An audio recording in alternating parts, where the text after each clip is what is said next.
going to know what's coming, I'm going to see what's coming at me and be able to react accordingly.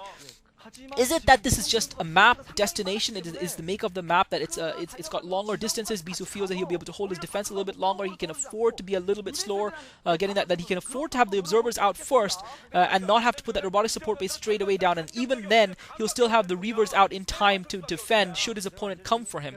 And the DTs are now out from Free. Bisu is blocking both his bridges, so it's like he's reading Free's mind. It's like he's anticipating what Free is up to. Bisu now putting his second gateway down. He's got that observer out. This is critical. Free is going to somehow just have to pray that those DTs manage to slip past that observer, because this is going to hurt Free big time if he's not. And Bisu's blocking both his ridges, so it's like he's completely just psychic here. Bisu, he's got that ninja game sense working for him. Those DTs are going to be spotted. The observer's going to turn around, and Free's going to have to hightail it back with those DTs, not able to do anything. He is preserving them, that's critical, but Bisu's got more than enough of a ground force to deal with it, so Free's not going to be able to inflict any damage to Bisu's economy. And you've got to feel that that gives Bisu a massive advantage in this game. Bisu now putting down a citadel of his own, interestingly enough. I wonder if we're going to see counter DTs from Bisu, or perhaps he's going to go for some High Templar and go for a Templar drop, or if he's just going to perhaps get some speed lots to accompany those Dragoons and go for a massive ground army. All the options are open for him right now, but Bisu with the Citadel of Adon being put down, Free just trying to find a way with that DT around to try and do some damage, because this is the thing. I know people have accused me in the past of calling games too early. This is a common complaint I've had from some fans, and I just want to say, guys, I feel that this is the difference. This is one of the lamentable differences between pro StarCraft and other professional sports. In a sport like football, the game is never over until the final whistle blows, even in extra time. In the last second, be it American football or soccer, you can score that goal, you can deliver that touchdown. In basketball, you can get, we've had games where you've had insane amounts of points scored with seconds on the clock ticking down. We've seen three-pointers go in as the buzzer goes, and teams winning from it. That's the beauty of a lot of professional sports, and sadly one of the features that StarCraft lacks. In StarCraft, because of the way the game is structured or designed, because of the way the game is played, because of the way that players can accumulate little advantages to a decisive victory, because moments in StarCraft that there are key moments, and once you have had one key moment, that affects the progress of the game from that point on. I mean, in all games, once you start doing well, that does have a knock-on effect later on, but nowhere does it have as cumulative an effect as it does in esports and in StarCraft, which is an RTS-based game, where the entire point of the game, I guess, is to either kill your opponent or accumulate that advantage. And that is why I feel that it's much harder for players to come back from a disadvantageous position, which is why I felt that when Jaedong lost those 8 drones against Fantasy, he was going to struggle to recover from it, and he wasn't able to. Bisu now putting his 5th and 6th gateway down, and you can see, and Free has committed himself. When you commit yourself to a speciality build, which I believe the DT rush is, when you commit yourself to a rush build, if you don't gain the advantage that build is supposed to give you, and now Free with the Forge in his base, Bisu just getting a couple more Dragoons out, and Free just with that DT still sitting there. I actually having that little rant. I'm not sure if Bisu has actually followed up that Citadel of Adon with his Templar archives.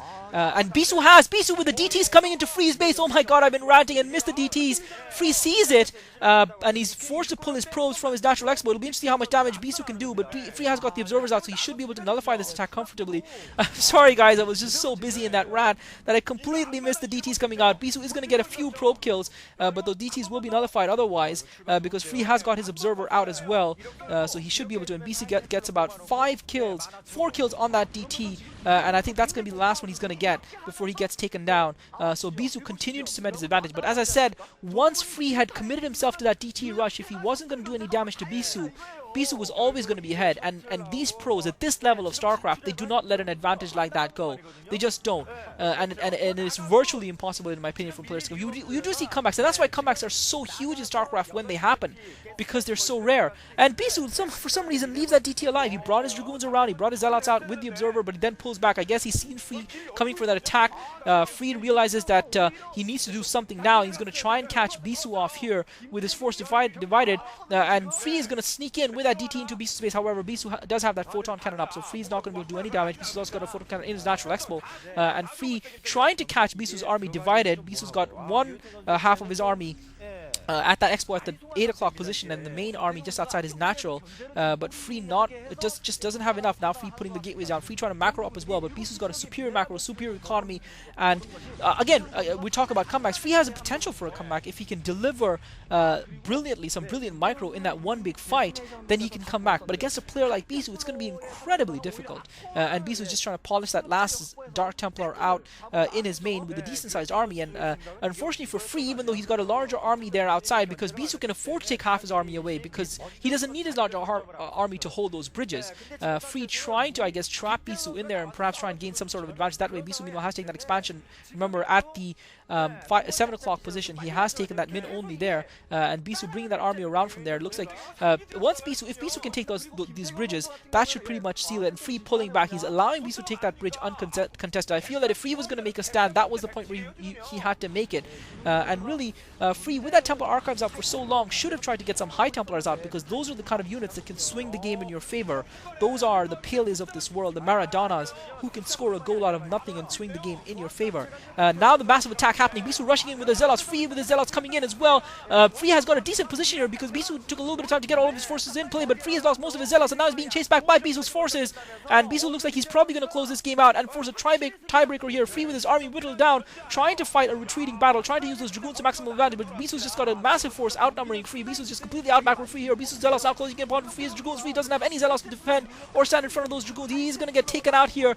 Bisu's army is just going to decimate Free. Free GG's. Bisu wins. This is going to a third game, guys. This is going to a tiebreaker. This is Klazart. Thanks for listening.